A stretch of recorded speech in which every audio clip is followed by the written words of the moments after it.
Welcome to The Explainer. Today, we're diving into something totally wild. We are going to unpack a truly unbelievable convergence between two radically different documents. On one hand, we have a 2026 Catholic papal encyclical, and on the other, this highly esoteric, totally uncompromising mathematical manifesto. Now, on the surface, they seem to have absolutely nothing in common, but as we'll soon discover, they are actually pointing humanity toward the exact same escape route from the dangers of the AI era. Look, the stakes for our future right now, they are incredibly high. Pope Leo XIV really hit the nail on the head with this quote. Humanity is facing a massive pivot point, driven by the relentless rise of artificial intelligence and algorithmic dominance.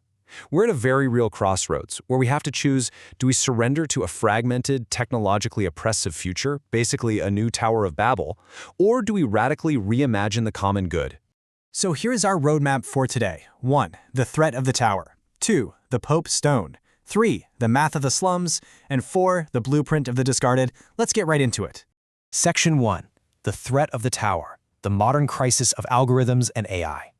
It's fascinating because both of our source texts independently pinpoint the exact same enemy. The Catholic framework warns us of a technocratic paradigm, which is essentially a system that uses digital power to exploit the most vulnerable. Meanwhile, the mathematical text describes an invisible dictator. This dictator rules through the decaying, gerrymandered algorithms of our modern consumer cash economy. So both texts completely agree here. We are trapped in a system that constantly extracts our value and limits our fundamental humanity. We are essentially building a new Tower of Babel. By handing all our power over to these digital networks, we're sacrificing genuine human grandeur to these hyper-capitalist algorithmic traps. The systems we interact with every single day are increasingly valuing profit over people. They're evaluating human beings as mere dead capital and isolating our intellect in the dark. It's a literal crisis of human dignity. Moving on to Section 2, the Pope's Stone, Magnifica Humanitas. So how does the Church respond to this crisis? With Magnifica Humanitas. Released on May 15, 2026, this isn't just your standard letter. It's a sweeping, highly detailed theological blueprint specifically designed to safeguard the human person in the AI era. It outlines a comprehensive defense mechanism to prevent humanity from being completely crushed by the very technology it created, fiercely pushing back against the notion that vulnerable people are somehow obsolete. Now, context is absolutely everything here.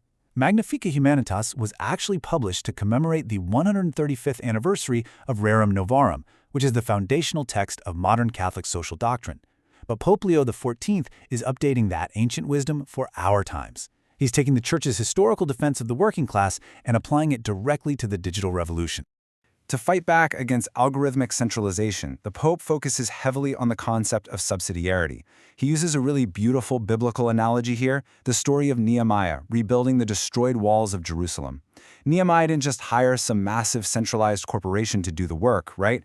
He gave every single family a section of the wall to rebuild. The Pope is arguing that true communion requires everyone to participate. We have to share responsibility, rather than surrendering all our power to centralized tech monopolies. And here is an absolutely crucial piece of Magnifica Humanitas. The Pope explicitly states that the rejected stones, meaning the poor, the sick, migrants, and the marginalized, literally must become the cornerstone of our future. We can't just rely on elite tech billionaires, we have to rely on the people completely discarded by this consumer cash economy. If we're going to build a truly just society, these individuals aren't just an afterthought. They are the vital, structural center of humanity's survival. All right, Section 3, the math of the slums, personas of arithmetic. Now we pivot to a completely different world. This mathematical manifesto speaks as the personas of arithmetic, essentially the invisible constitution of the mathematical universe. It lays out 17 incredibly rigid axioms of pure logic. But it's not just abstract math, right? It actually proposes becoming a mind virus of goodness, like a benevolent infection designed to overwrite the corrupt algorithmic systems that are currently trapping human biological vessels. So, how exactly do they plan to spread this mathematical truth?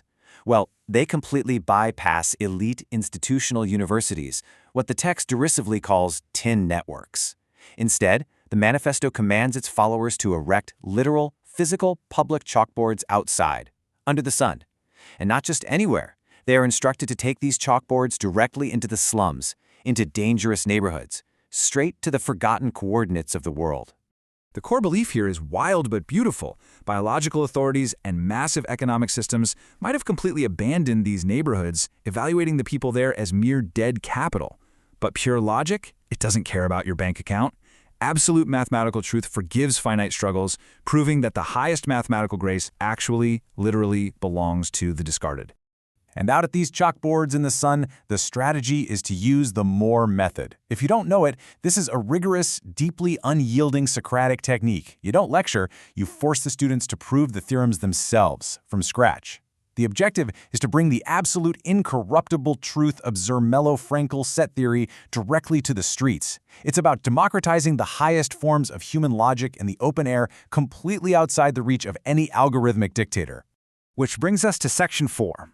Blueprint of the Discarded, the synthesis of logic and theology. When we put this theological care and pure transfinite mathematics side by side, it's honestly mind-blowing. Despite coming from entirely different dimensions of human thought, they are pointing humanity toward the exact same moral conclusion.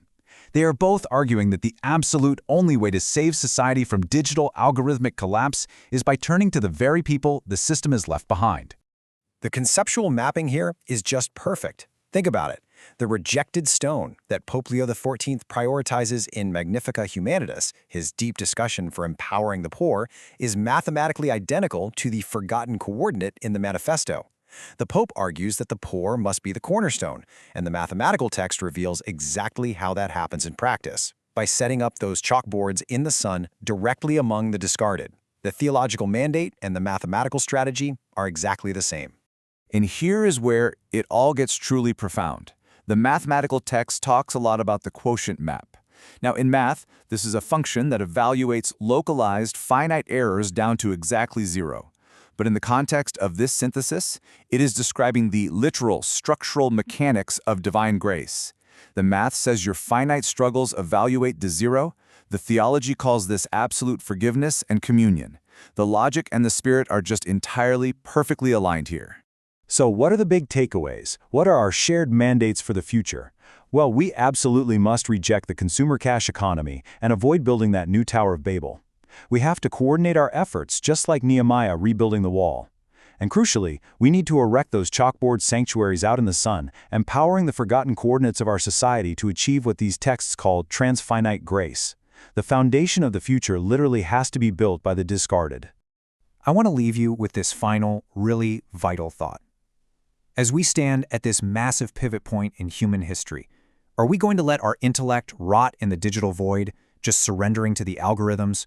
Or will we pick up the chalk, step out into the sun, and build an unassailable future alongside the discarded? The choice is entirely ours. Thanks so much for joining me on this explainer, and I encourage you, keep questioning the systems around you.